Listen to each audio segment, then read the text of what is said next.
Olá, queridos, a paz do Senhor Jesus. Eu sou Wesley Menezes e nesse momento eu quero compartilhar um versículo, um texto, uma mensagem da palavra de Deus com você, que se encontra em Mateus, capítulo de número 8, versículo de número 23. Mateus, capítulo de número 8, versículo de número 23, que diz assim: E entrando ele no barco, seus discípulos o seguiram.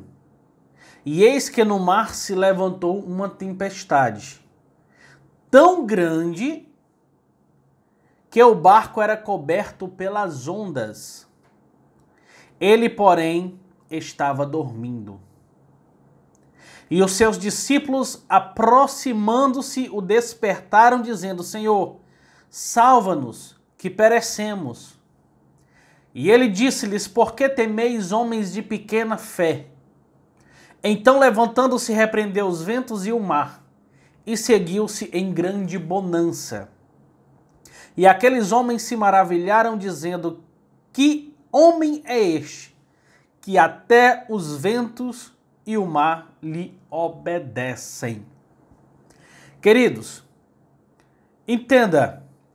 Vamos agora reler esse texto, mas eu quero aplicar algo da parte de Deus para a sua vida. O texto começa dizendo que Jesus entrou no barco. Quando a tempestade chega no barco, Jesus não estava fora do barco. Jesus estava no barco. Não é porque você está na presença de Deus que não vai existir tempestade. Não é porque você está diante da presença de Deus que não vai ter mais tribulação, não. A Bíblia diz que é necessário nós passarmos por várias tribulações antes de nós entrarmos no reino de Deus. Então, Jesus, para começar, entrou no barco com os discípulos. Porque Deus, ele nunca vai impedir a tempestade de chegar até você. Porém, ele vai estar com você na tempestade. Eis a diferença daquele que não serve a Deus para aquele que serve. Porque quando nós passamos por uma provação, nós passamos com Deus e não sem Ele. Olha que a palavra diz: entrando ele no barco, seus discípulos o seguiram. Se você for pegar esse mesmo acontecimento, se não me engano, em Lucas ou em Marcos, Jesus diz assim: passemos a outra margem.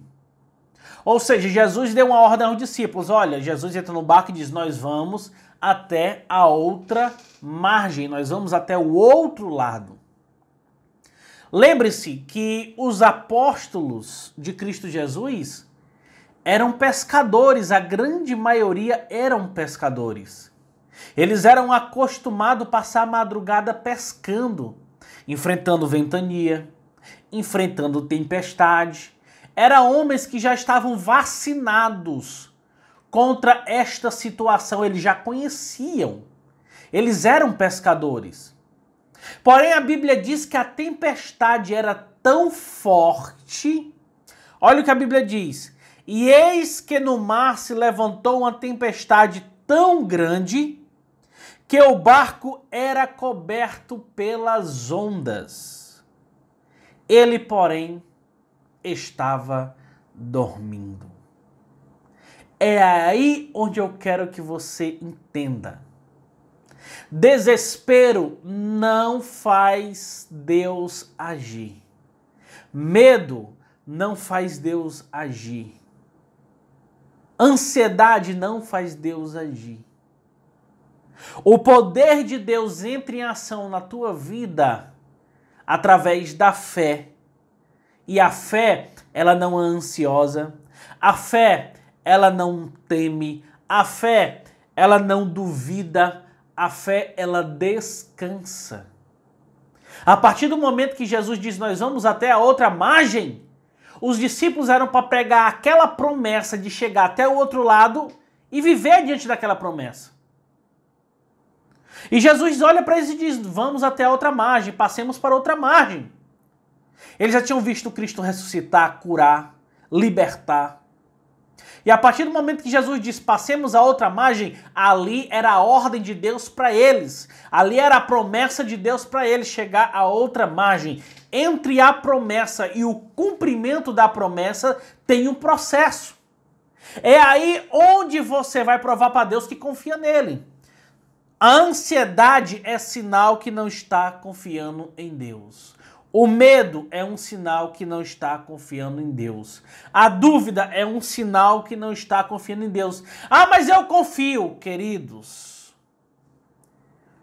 Para falar com a boca, nós podemos declarar qualquer coisa. Eu posso declarar que eu sou rico, eu posso abrir a boca e dizer que eu sou pobre, eu posso abrir a boca e dizer que eu sou rico, que eu sou alto, eu posso abrir a boca e dizer que eu sou magro. Com a boca nós declaramos o que queremos. Agora, dentro do coração,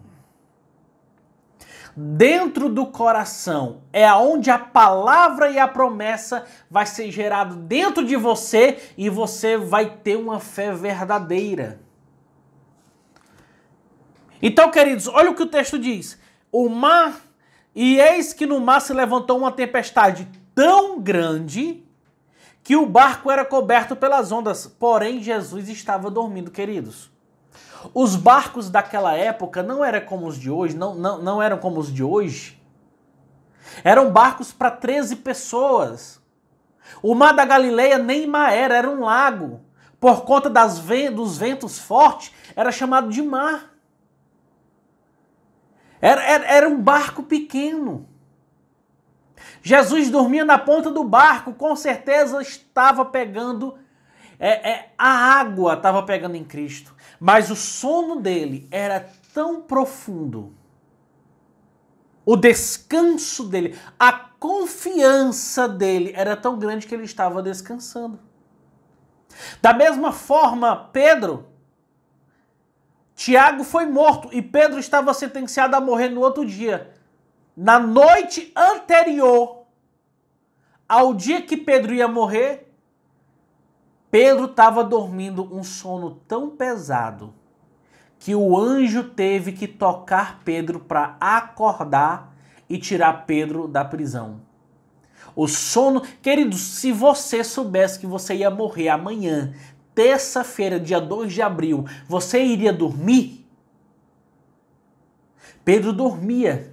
Porque Pedro aprendeu que o segredo para o poder de Deus agir não é o desespero, não é o medo, não é a ansiedade, é a fé. E a fé é a certeza daquilo que se espera e a convicção daquilo que não se vê. Ou seja, se eu acredito só quando eu estou contemplando, não é fé, já aconteceu, eu estou sendo Tomé, eu estou acreditando porque eu estou vendo, mas o que Deus quer desenvolver na minha e na tua vida é uma fé verdadeira. Você não precisa contemplar o teu corpo curado para já crer na cura. Você não precisa contemplar as contas pagas e a porta aberta para crer que a porta já está abrindo. Você não vive pelo que você vê. O teu olho carnal vê a doença, vê o problema, vê a porta fechada, vê a calúnia. Os teus olhos espirituais vê a libertação, vê a cura, vê a porta aberta, vê o milagre, vê a conta paga, vê a salvação da família, vê a restituição do casamento, vê a libertação do filho, vê a libertação do marido, vê a libertação da esposa.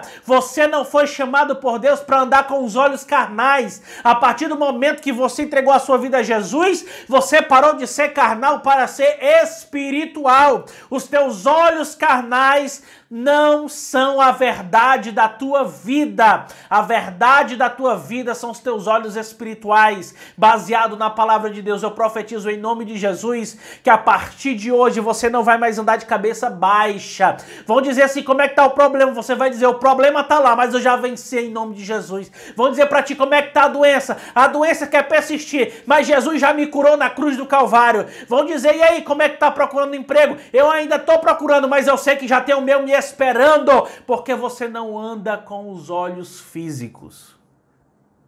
Você anda com os olhos espirituais. Olha o que a Bíblia diz. E os discípulos, aproximando-se, o despertaram dizendo, Senhor, salva-nos, que perecemos. E ele lhes disse: por que temeis, homens de pequena fé? Jesus poderia levantar e já repreender o vento e o mar. Jesus poderia dizer: ok, vamos resolver isso. Jesus repreende eles. Porque vocês estão com medo. Porque vocês estão ansiosos. Porque você não confia em mim, vocês não confiam em mim. Jesus estava repreendendo os discípulos.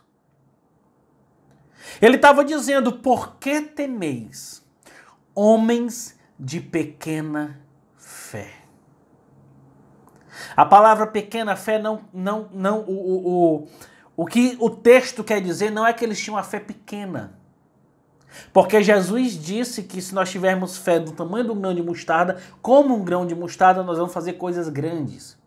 Jesus, quando ele usa o termo pequena fé, estava dizendo homens incrédulos, homens que não acreditam, que se desesperaram com a tempestade. A tempestade estava ali, tentando derrubar o barco, mas o Deus que criou o vento e criou o mar também estava ali.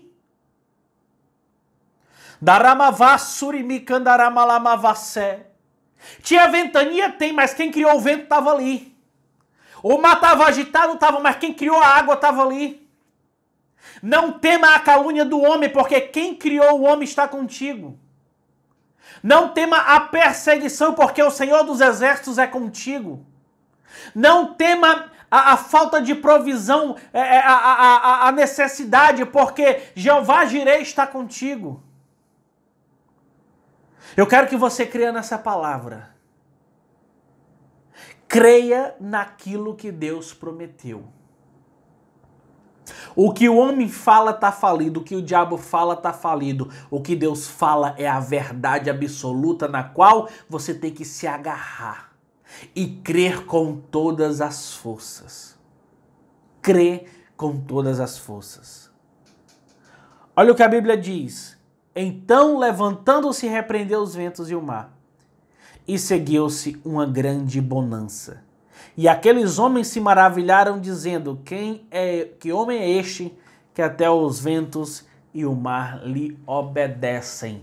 Esse homem é o mesmo ontem, hoje e eternamente, Jesus Cristo de Nazaré. Guarda essa mensagem no seu coração.